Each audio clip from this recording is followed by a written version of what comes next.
Hello, everybody. Welcome to Let's Talk Football. My name is Liam, and welcome to our first ever episode on this channel. Also, welcome to 2024. It is January 1st, a new year upon us, and more specifically, the transfer window has now opened. Premier League clubs will be looking to strengthen, to reinforce, and to potentially save their season in this January transfer window. So what are we going to do? We are going to look at every single Premier League club, and I'm going to give you a name who I think each club should go after and look to sign in the window. Make sure you hit that subscribe button. Let's help this channel get off the ground. Leave a like and get involved in the comment section. I would love to hear your guys' thoughts on every single name I put forward. Also, drop an emoji that represents your club just to help with engagement. Let's start things off with Arsenal, of course, alphabetical order. The Gunners are definitely in the title race. Now, if they want to remain in that title race versus Manchester City and most likely Liverpool, they need a bona fide world-class number 9. They need somebody to score way more goals than they're getting out of Gabriel Jesus at the moment. And the name is the name that everyone knows. Probably the best goal scorer in the world at the moment, Victor Osimhen at Napoli. Now, of course, he is heavily linked with Chelsea, but I think if Arsenal want to be taken seriously and really want to push on for a Premier League title and want to enter that conversation, they need to go out and buy a player like Victor Osimhen. Face it, Napoli are 7th in Serie A. This entire season, after coming off of their fantastic year last year, has been a bit of turmoil. I mean, different manager came in. There was a whole debacle with the Osimhen drama on TikTok. Just weird circumstances around the club at the moment. It's time for him to make that big move to the Premier League, and I think he would fit in so well at Arsenal. He's got 7 goals so far this Serie A campaign at the time of recording, but I think what he would bring to Arsenal is a bit of size and a bit of strength up front, which I think Gabriel Jesus severely lacks. Not only is Osimhen a very good goal scorer with both feet, but he also is good in the air. He's an aerial target, which I think Arsenal's fullbacks could really use, and they could pick out a center forward target. And like I said, I know he's heavily linked with Chelsea at the moment, but I think this would be Arsenal's big opportunity, big chance to go, hey, we are for real. We belong in this conversation of your cities, your Liverpools, your Chelseas, your Uniteds, your big clubs. I'm not saying Arsenal's not a big club, but they haven't necessarily acted as such recently. But it's time that they make a signing like Victor Osimhen. So that's who I've gone for, the Gunners to sign in January. Moving on down alphabetical order, next up is Aston Villa. I mean, come on, good evening. Unai Emery is having one hell of a season. It's incredible what he's done. He took over from Steven Gerrard and they were a mess. I mean, that's what you get when you appoint Steven Gerrard. But we move. He has come in, Unai Emery has come in and done an incredible job. They are fighting right up there at the moment. It looks like they will potentially challenge for top 4, top 6 in the Premier League, which for Aston Villa is incredible. Now, a name I'm going to put forward and who I think could really bring them to that next level and help them solidify that top 6, Nico Williams. The 21-year-old Spanish forward is someone that I could really see Unai Emery developing into a really top Premier League talent. He's got 3 goals and 5 assists this season in La Liga. And now those numbers are not setting the world on fire by any means, but like I said, he's 21 years old. I think Unai Emery could really develop him into a top talent. Now, Villa spent huge in the summer on Moussa Diaby. It was a club record signing, over 50 million. Massive money for Villa. But he hasn't hit the ground running as many thought the Frenchman would. So Nico Williams would provide a little bit of competition, and he can fit in any of the front 3 roles, both wings or down the middle. He's got rapid pace. He's being introduced to the Spanish national team, which is really good to see for such a young player. I think Nico Williams would fit in so well at Aston Villa. Moving down the list, another club having a bit of a purple patch fairy tale run, Bournemouth. At the time of recording, they are in 12th, tied with Chelsea in 10th on points. They are having an incredible year, and a lot of that is down to Dominic Solanke up front. But there's so many vultures circling for the big striker. Could he be on the move? Would Bournemouth's season be completely derailed with an injury or a sale of Dominic Solanke? Well, here's a name I'm going to put forward as maybe a replacement / backup for him. Hugo Duro. Yeah, we broke out the Spanish for that one. Hugo Duro is Hugo Duro, basically. He's a 24-year-old playing for Valencia at the moment, who find themselves 10th in La Liga. He's had a good return so far this year, scoring 7 goals. And again, he's a guy who could provide a little bit of backup for Dominic Solanke, or potentially could be a replacement if a sale is made. Now, bringing a Spanish striker to Bournemouth sounds slightly ridiculous, but I mean, Spanish manager, you never know, he may have a few connections there, and the language always helps. So I'm giving Hugo Duro, to Bournemouth. Keeping it going, we move on to the Bees, Brentford. Now, they've had a bit of an up and down season. They've had moments I've watched them. I've gone, this club plays fantastic football like they have for the past few years in the Premier League. But they've also been on the end of some fairly heavy defeats. At the time of recording, they are just coming off of a 4-1 defeat at the hands of Wolverhampton Wanderers. So the Bees need a little bit of help. Scoring only 25 goals this season, another attacking option will be really good for Thomas Frank. That's why I'm going to suggest the name Jonas Wind, 24-year-old Danish attacker playing in the Bundesliga with Wolfsburg. Of course, that Denmark connection. You know how much Thomas Frank loves the Scandinavian connection. 9 goals, 4 assists so far this season. Really decent numbers for a Wolfsburg player.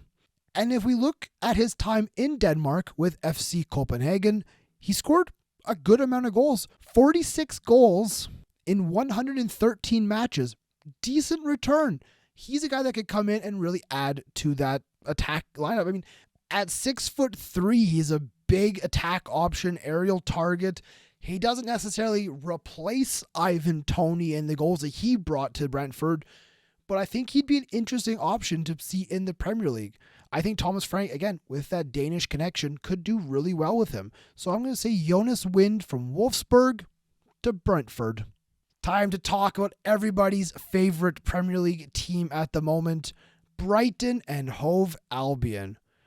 Roberto De Zerbi, what can we say about him? He's been a revelation, a fantastic acquisition to the Premier League. He's brought in such exciting football to watch, really beautiful at times, the way they pass out from the back and move it forward. Brighton has been so good to watch this year. Really, I struggled to find a name here because I thought the Brighton team was very good at the moment. They've done so well at recruiting the next one sort of thing. You know, as soon as one leaves, you know, your Caicedo or whoever at the moment, there's another name coming in to step into that role. It's been so fantastic to see proper scouting, proper recruitment. So I had to go a bit further afield on this one, and I do apologize. I'm about to butcher a name here. Don't hold it against me. Mikola Matvienko. Yeah, I apologize, okay? He's a 27-year-old center back playing at Shakhtar Donetsk. Now, the reason I went for Mikola is Shakhtar Donetsk, former club of Roberto De Zerbi. He has worked with the center back. He has a good relation with him. So I think he would actually be a decent member to bring into the squad. He's a very good ball-playing center back, which is very, very crucial for how De Zerbi plays with Brighton. They need to move the ball from back to front, and they need competent center backs who are calm on the ball and able to progress it forward. Brighton are one of the only Premier League teams this year to never have a clean sheet. Now, I'm not saying they're being poor at the back. They just concede a few goals. But they play a style of, you score 1 or 2, we'll score 3 or 4. Risky, but man, is it exciting. So again, one last time for butchering this one. From Shakhtar Donetsk to Brighton, Mykola Matvienko. I move on from that one. My disappointing team of the season so far, Burnley. I was on the hype train. I was riding the Vincent Kompany hype train. I thought they were going to come up to the Premier League and play really exciting attacking football. It hasn't been that yet. I'm not being a fan of Burnley. They've disappointed me, but that's okay. That's okay, because you know what we're going to do? We're just going to have Burnley in the Championship, bring it to the Premier League. That's why the name I've gone for is Ian Maatsen. Wow, shocker, crazy. I think every single pundit in the history of the world has said, Burnley need to go get Ian Maatsen. Of course, Ian Maatsen was with Burnley last season on loan in the Championship, where he had an incredible season. He was brilliant. He held down that left wing back role. It was his. He owned it. He was fantastic. They go to permanently buy him, and Chelsea goes, actually, we're Chelsea. We need 1 million players. So sorry, you can't have him. And if anything, Chelsea have a bit of a left-back crisis going on. I mean, Marc Cucurella is out for who knows how long. Ben Chilwell is out for who knows how long. But Ian Maatsen isn't really getting minutes. He's only had 132 minutes across 10 games. What is happening here? Burnley need to kind of flex a little bit, I'd say, or really try to put some pen to paper and make this deal happen. Get your asking price from Chelsea. Pay them what they want. I mean, Chelsea need to offload some players. They need to sell. They're going to be a selling club in the market here. Go see what their dollar amount is and move in for it. I mean, left back is not the only position Burnley need. I mean, Charlie Taylor, I just don't think he's good enough anymore. But that's a start. Okay, Vincent Kompany, figure it out. Yell at them. Okay, use your giant 15 head and headbutt a couple of them. I don't know. But Burnley, wake up. Your season is falling apart before it even got started. And that moves us on to Chelsea, the club that we just spoke so much about. Yes, they have bought almost every player on planet Earth. I actually got a phone call a couple weeks ago. They wanted to buy me for $45 million. I said, guys, come on. I'm worth at least 58, okay? Spend your cash, Todd Boehly. I know you've got it, okay? Give me what I'm valued at. Anyways, maybe I move to Saudi. We'll see what happens. But who should Chelsea go get in January? They need a goal scorer. Stop taking risks and buy somebody who you know will do a job. Go get Ivan Toney. Hello, Brentford. What's your asking price? Okay, we got a deal. Done. Simple as that. He has scored so many goals in the Premier League. You are a club who cannot score goals in the Premier League. Simple. I'm terrible at math, but I've added it a couple times. I've checked my work. I've used a calculator. It works. The answers are there, okay? 68 goals in 124 games for Brentford. The numbers speak for themselves. Go make it happen. And not only could he help you this season once he's done his suspension, but he can help you long term. I think a proven goal scorer like Ivan Toney can actually help all of your young prospects that you've signed, all the young generational talents that hopefully you have coming through the woodwork. I think a guy like Ivan Toney, learning beside him and seeing how he works as a professional, I think that would help them in abundance. So Todd Boehly, Maurizio Pochettino, go make it happen. He doesn't even have to move, okay? He just stays in London. Just stay in your house, okay? Ivan, stay here. Instead of going to Brentford, you come to Chelsea. Deal? Cool. Everyone, it works for everybody. Make it happen. Sticking in London, next up is Crystal Palace. Now, I'm going to throw a bit of a curveball, a little bit of a switch up here.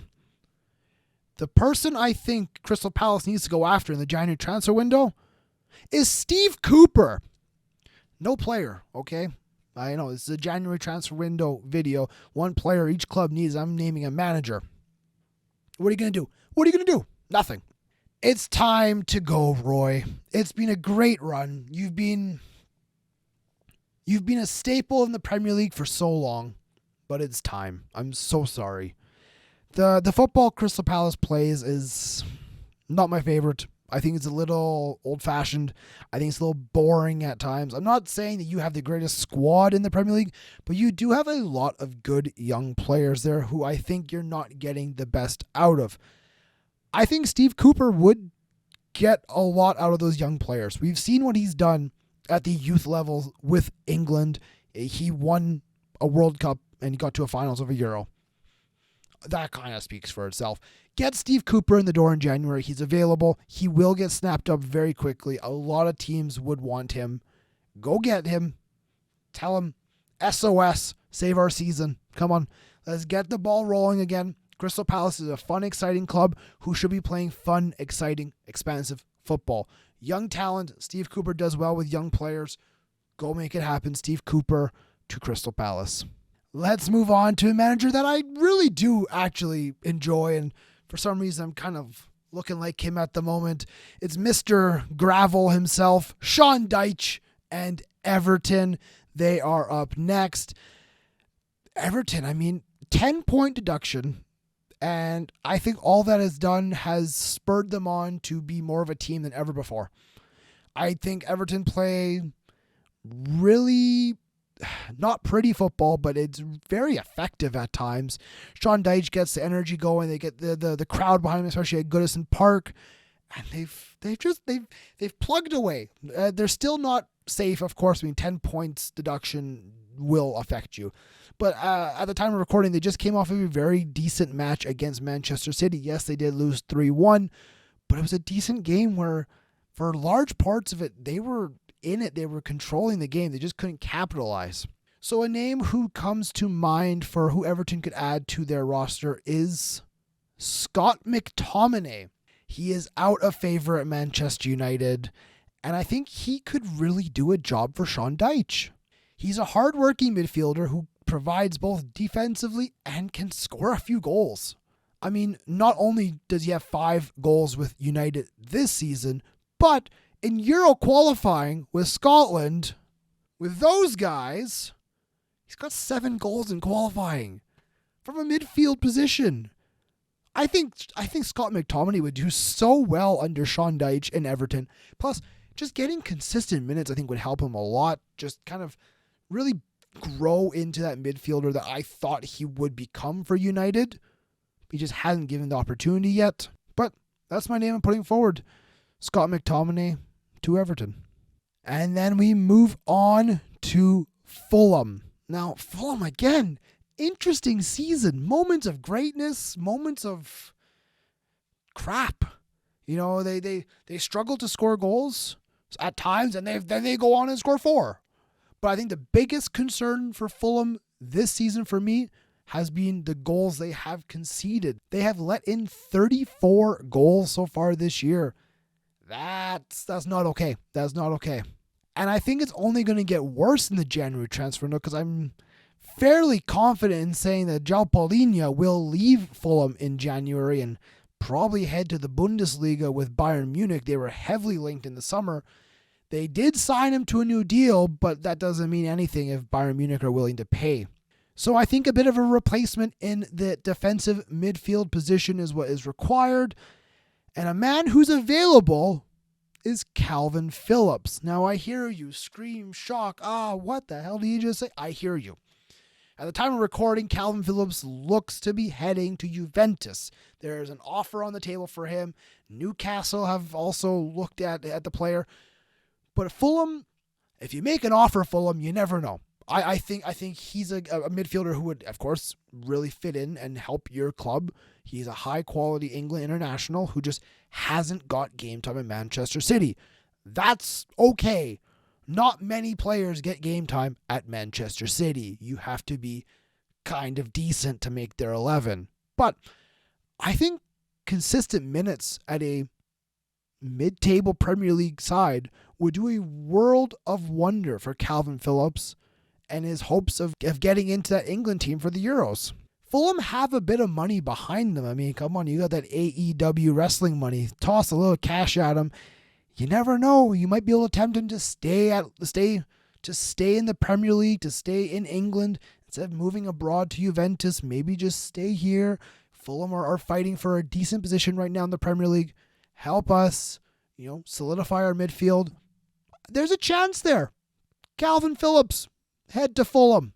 Okay, we move into one of the big dogs, Liverpool. They are well and truly in the title race. I think I'd actually put them as my favorites in the title race at the moment. They've played really good football, and I really liked how this kind of midfield revolution has gone on. I mean, Szoboszlai, Alexis McAllister, just really, really good midfield at the moment. But I think a position that they need to strengthen and kind of start planning for the future a little bit is center back. So I've looked to the Brazilian league. I know. I'm out here pulling names from Ukraine, from Brazil, I don't even remember half the names I just said. I don't even remember. But listen, Andre Trindade. Again, I've butchered that, okay? My Brazilian Portuguese, no good. I'm so sorry. 22-year-old Brazilian center back, currently playing for Fluminense. He's made 163 appearances for the club at 22 years old. That's insane. That's incredible. Good job, sir. Proud of you. Now, I did just pick this name at random. He was linked to Liverpool in the summertime. Supposedly, there was a £25 million offer made, which the player rejected in order to stay at Fluminense for one more year. But, according to reports, he is open for a January move to the Premier League. At 22 years old, what a time to bring him in. What a time to introduce him not only to the Premier League and the European game, but Jurgen Klopp's system. Players like Joel Matip don't have a million years left. I mean, even Virgil van Dijk, as good as he is getting a little bit older. And then we see players like Trent, who at right back really should be playing more further in that midfield, which I think they're slowly trying to make happen. They just don't have the people available at the moment. Realistically, what I can see happening is Joe Gomez becoming that right back once Robertson or Tsimikas comes back to full fitness, which, again, another center back option would allow that move to happen. So, Liverpool, you don't need tons right now, but make it happen. Go get a young center back with lots of potential. Get him used to your system, and you never know. You may have a star on your hands. Now, from the Premier League big boys to the Premier League minnows, Luton Town. What a story Luton have been so far this Premier League season. I mean, going into the year, it was all about the small club, the Kenilworth Road, how small the ground is. It's progressed from there to this team is showing such fight, and especially after the heartbreaking scenes we saw with Captain Tom Lockyer. I mean, just the team is galvanized at the moment, and yes, they are still in a relegation fight, but they've shown moments where I've gone, man, this club is all right. Honestly, they play some interesting football, and I do like watching. I love watching Kenilworth Road. It just brings back that kind of aesthetic of football that I think it really missed from that top level of the game. Anyways, a name that I'm putting forward for them is a 6-month loan deal for Reiss Nelson.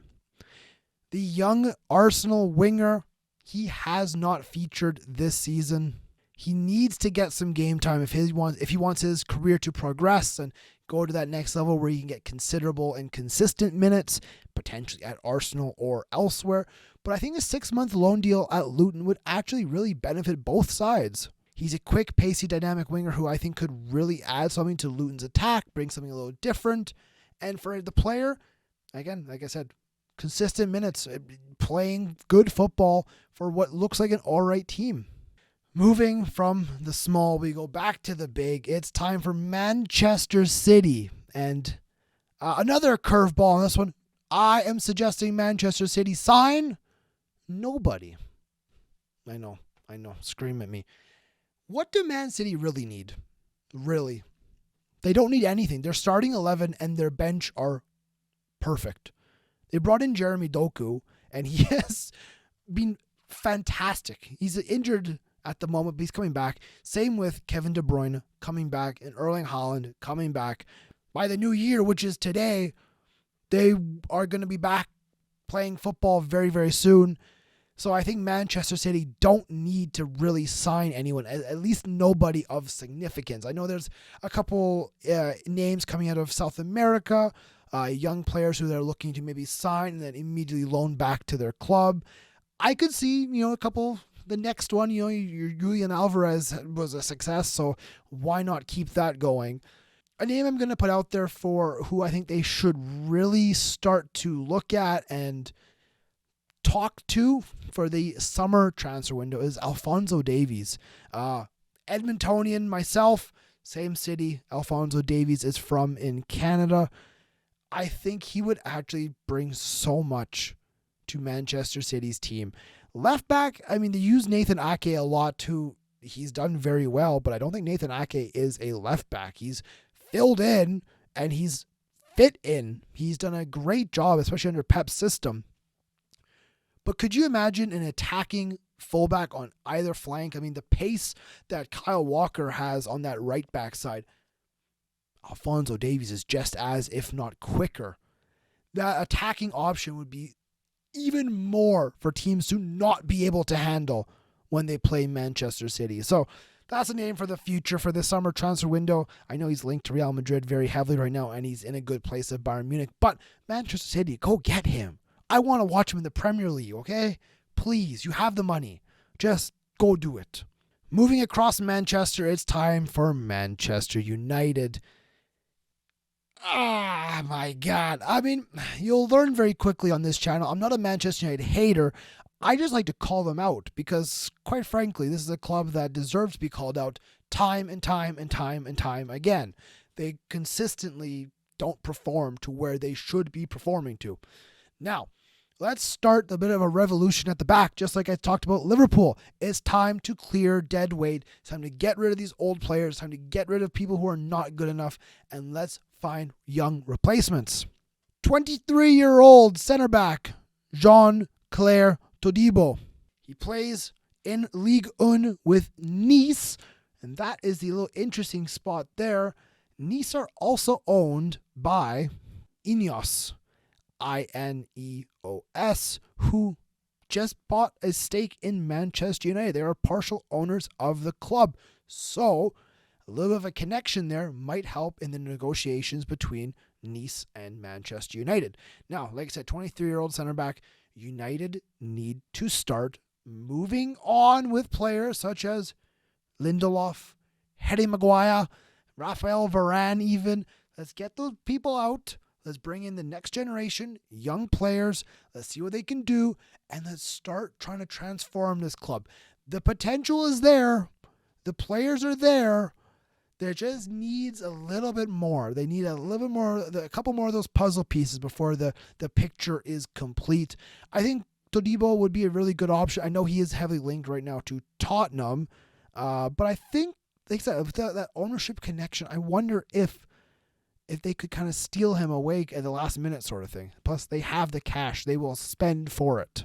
Another club who has the cash to spend is Newcastle United. Now, they've gone through a bit of a tricky patch here at the end of 2023. They were absolutely flying for the first half of the year. They looked really good in Europe, smashing PSG. Ultimately ends in heartbreak as they're dumped out of the competition, finishing bottom of the group. And then poor results in the Premier League, especially fingers being pointed at captain Kieran Trippier for his countless mistakes, I'm honest. But I think the whole Newcastle picture started to unravel when the suspension of Sandro Tonali happened. He was absolutely running their midfield, and he got his suspension for sports betting. So, you did what you did, okay? I'm so sorry. You did what you did. You got caught. Okay, we move. But a replacement, I think, for him comes from the Saudi Pro League. Of course, the name heavily linked. I'm going to just use it because it's sitting right there. Is Ruben Neves. Yeah, how's that for Portuguese? Ruben Neves. But again, the connection, Saudi Pro League, Saudi ownership of Newcastle.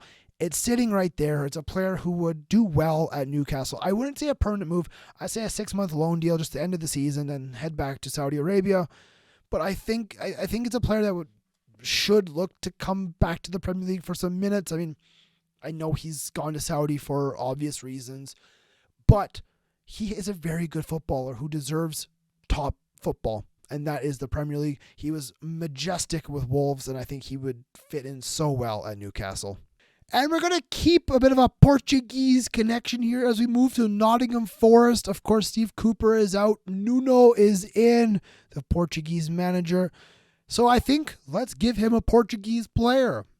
Gelson Martins from Monaco. A bit of a name I haven't heard there for a few seasons. That's because he hasn't played. He hasn't played a single minute of football in France this year. He had 4 goals last season, so again, really not great numbers. But maybe Portuguese manager, we saw what Nuno's done with young Portuguese talent when his time with Wolves. We saw how he brought Wolves to this fantastic team, beating Man City, qualifying for Europe. Really, really good. But I would love to see, more Portuguese players heading to the Premier League. Great to watch, especially under Nuno. So let's give Gelson Martins from Monaco to Nottingham Forest. The worst team in the Premier League. Saying it, you're going down. I hate to break it to you. There's no saving your season. Sheffield United, the Blades. Garbage. I hate it. I hate watching them. They play just poor football. So I'm going to give you a player who I've been able to watch a little bit this season, and I've been able to appreciate, I think, what he's been able to achieve. Lawrence Shankland from Hearts. He is the current Scottish Premiership leading goal scorer with 11. He is heavily linked to Rangers at the moment, so take that with a pinch of salt. But I think he could do a job. I mean, I'm looking at this from Lawrence Shankland's point of view. If I've got Rangers sitting there going, listen, we want to sign you. Come to us. You're scoring great goals at Hearts. Great. Congratulations. Come to us. Could do a job here. I go, okay, great.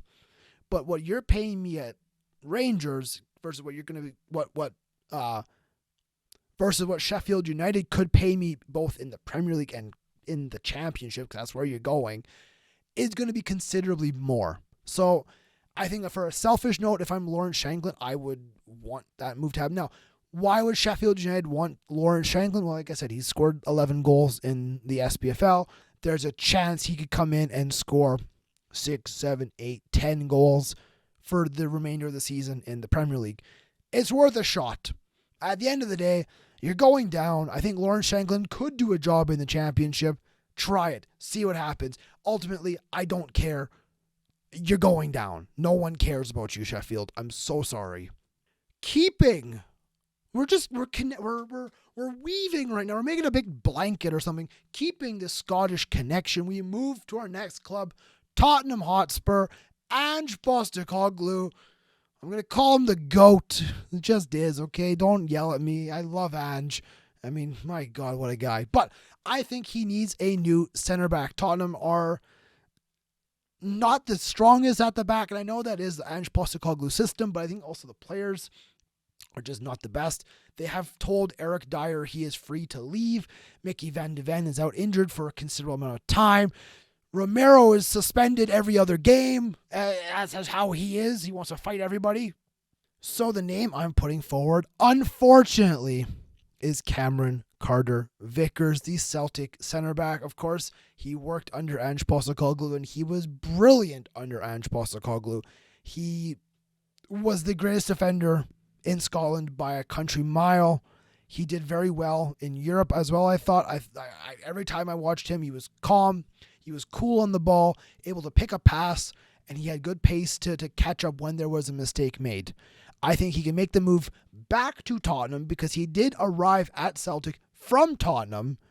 I think he could go back to Spurs and really challenge for a position. Maybe not when Van de Ven's back to full fitness, but in the time being, I think he could get some considerable minutes in the Premier League, which I think he deserves.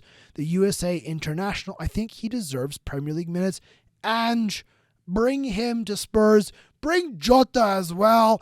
Bring the boys back together. Tottenham, here we go. I'm not even a Spurs fan. I just like Ange Postecoglou. All right, we're into our final two. We move to West Ham United. The Irons, baby. Man, what a season David Moyes is having right now. When he took over at West Ham, they were in a relegation fight. They are now in the top 6. Brilliant. David Moyes, underrated manager, I'm telling you. Now, a name I literally just mentioned, Eric Dyer. I think he could do a job at West Ham.